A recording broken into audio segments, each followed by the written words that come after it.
आइए सबसे पहले नजर डालते हैं आज की सुर्खियों पर। विधानसभा चुनाव 2024 के मद्देनजर जिला निर्वाचन पदाधिकारी एवं वरीय पुलिस अधीक्षक ने की प्रेस वार्ता, प्रशासन की तैयारियों की दी जानकारी।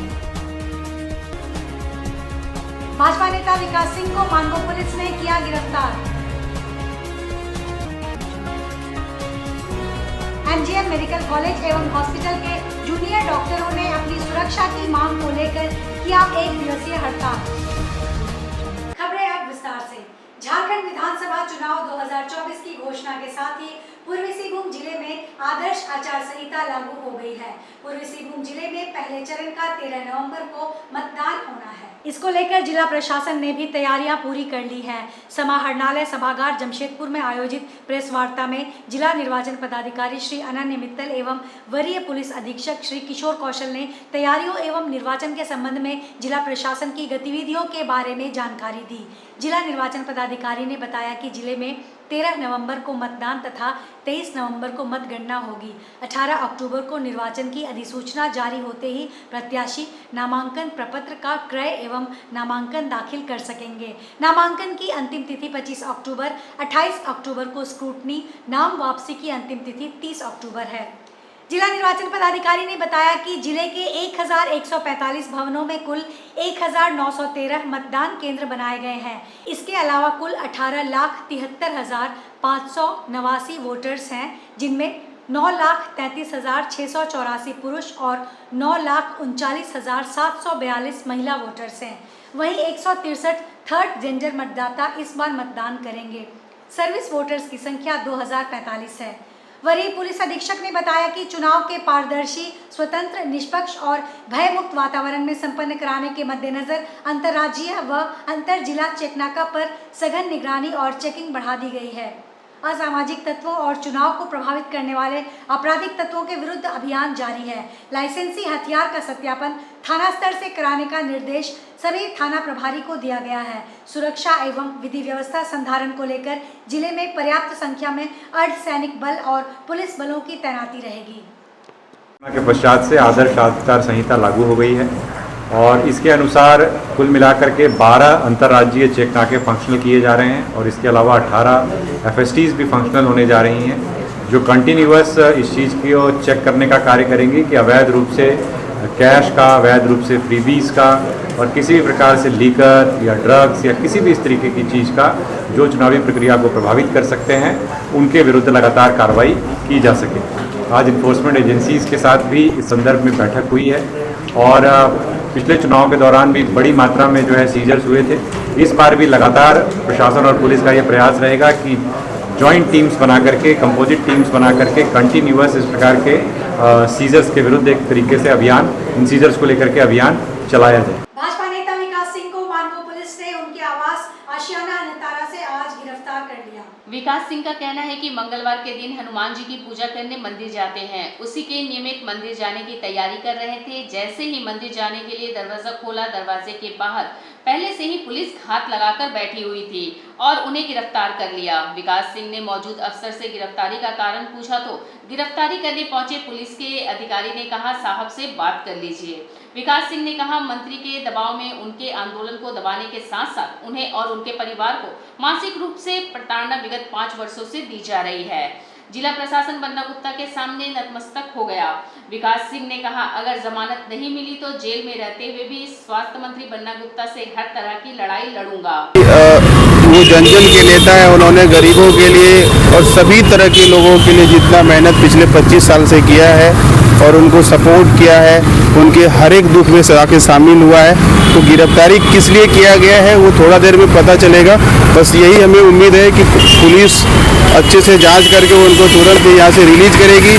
और ये बात सभी को पता है, कहते हैं ना कि जब पतंग बहुत आसमान में उड़ता है तो नीचे के लोगों को वो देख के बहुत अच्छा नहीं लगता है, तो हर कोई चाहता है कि उसके धागा को काटा जाए, है ना।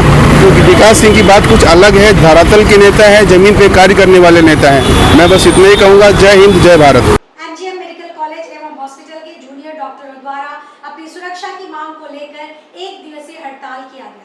आर्जिकल मेडिकल कॉलेज में हुई घटना के विरोध में आईएमए, जेडीएन एवं जूनियर डॉक्टरों ने भूख हड़ताल पर जाने का फैसला लिया है एवं 1 दिवसीय हड़ताल की है। इसके अंतर्गत ओपीडी की सभी सुविधाएं 15 अक्टूबर को बंद रहेगी, पर आपातकालीन सेवाएं जारी रहेगी। तरफ से हमें जो आदेश आया है कि आईएमए का जेडीएन विंग साथ देना है, उनका हंगार स्ट्राइक में हम लोग को साथ देना है, इसीलिए हम लोग साथ दे रहे हैं। और आने वाले दिन में जो जिस तरह से जो हुआ है डॉक्टर चिकित्सकों के साथ, ये बर्दाश्त नहीं किया जाएगा। अभी बहुत दिन से हम लोग long pending medical protection act भी है और भी लॉन्ग पेंडिंग है, उसको भी हम लोग इस पर कोशिश जारी है हम लोग का ऊपर से भी कि हम लोग किसी तरह से मेडिकल प्रोटेक्शन एक्ट को लागू कराएं और डॉक्टर को सुरक्षित वातावरण में काम करने का वातावरण बनाया जाए, ये हमारी मांग है। एनडीए गठबंधन के उम्मीदवार सरयू राय ने कहा है कि 2024 के चुनाव में एनडीए गठबंधन की सरकार बनेगी और एनडीए भारी बहुमत से जीतेगा। उन्होंने कहा कि भाजपा के जदयू और लोजपा पार्टी एकजुट है। वर्तमान सरकार से सभी लोग परेशान हैं, उनकी बातों पर लोग विश्वास नहीं कर रहे हैं। अभी वह लगातार मैया योजना के तहत राशि बांट रहे हैं, लेकिन जब भाजपा ने गोगो दीदी योजना की बात कही तो मैया योजना की राशि 2500 करने का हेमंत सरकार ने फैसला किया। श्री सरयू राय ने कहा कि पिछले फरवरी माह से वृद्धा पेंशन, विधवा पेंशन नहीं दिए जा रहे हैं, इसलिए लोगों के मन में है कि 18 से 50 वर्ष की महिलाओं को जो भी राशि दिया जा रहा है वह भी चुनाव के बाद बंद हो जाएगी। इसका विश्वास नहीं किया जा सकता। श्री सरयू राय ने कहा है कि चंपाई सोरेन के आने से भाजपा और एनडीए गठबंधन काफी मजबूत हुआ है और ऐसे कई बड़े नेता हैं जिसके कारण एनडीए गठबंधन इस चुनाव में विजय पताका फिर से फहराएगी। विगत कुछ दिनों से जो माहौल दिखाई पड़ रहा है उससे सुनिश्चित होते जा रहा है कि 2024 के विधानसभा चुनाव के बाद अगली सरकार एनडीए की बनेगी, जिसका Bharatiya Janata party major partner है। सुदेश महतो की पार्टी है, जनता दल यू है, रामविलास पासवान जी की लोजपा है, ये सब मिलकर के भारतीय जनता पार्टी की ताकत बढ़ी है। चंपाई सोरेन साहब और अन्य लोगों के आने के कारण से ये सब मिला जुला कर एक माहौल बन रहा है कि अगली सरकार भारतीय जनता पार्टी की बनेगी। सेवम चैम्बर ऑफ कॉमर्स द्वारा आज बिष्टुपुर चैम्बर भवन में टाटा स्टील के चेयरमैन रतन टाटा को भावपूर्ण श्रद्धांजलि अर्पित की गई, जिनमें चैम्बर के सभी सदस्यों ने भाग लिया। टाटा स्टील की ओर से पदाधिकारी भी शामिल हुए। चैम्बर भवन के अध्यक्ष विजय आनंद मुनका ने कहा कि रतन टाटा जैसे महापुरुष धरती में कभी कभार ही जन्म लेते हैं। रतन टाटा ने हमारे चैम्बर में भी समय बिताया है। उनके सानिध्य में और उनके जीवन के गुण को अगर हम थोड़ा भी उतार सके तो हमारा उनसे मिलना सार्थक हो जाएगा। ऐसे बहुत से किस्से भाइयों आप सबकी सभी के साथ में अभी हमारे भाई विजय मुनका जी ने भी आपको एक किस्सा बताया। आपने साथ में देखा होगा कि हम लोग बॉक्सों को छोटा सा एक बॉक्स हम लोगों ने उनको दिया था और बॉक्स में छोटा सा पेन था और मैंने उनको ये रिक्वेस्ट किया था कि sir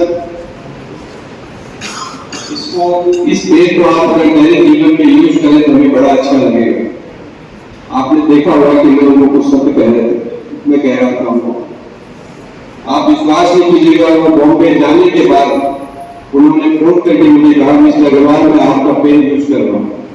Bhagat Singh fans club द्वारा प्रायोजित लगभग 150 श्रद्धालुओं का जत्था सोमवार को टाटानगर रेलवे स्टेशन से गुरु दर्शन के लिए निकला।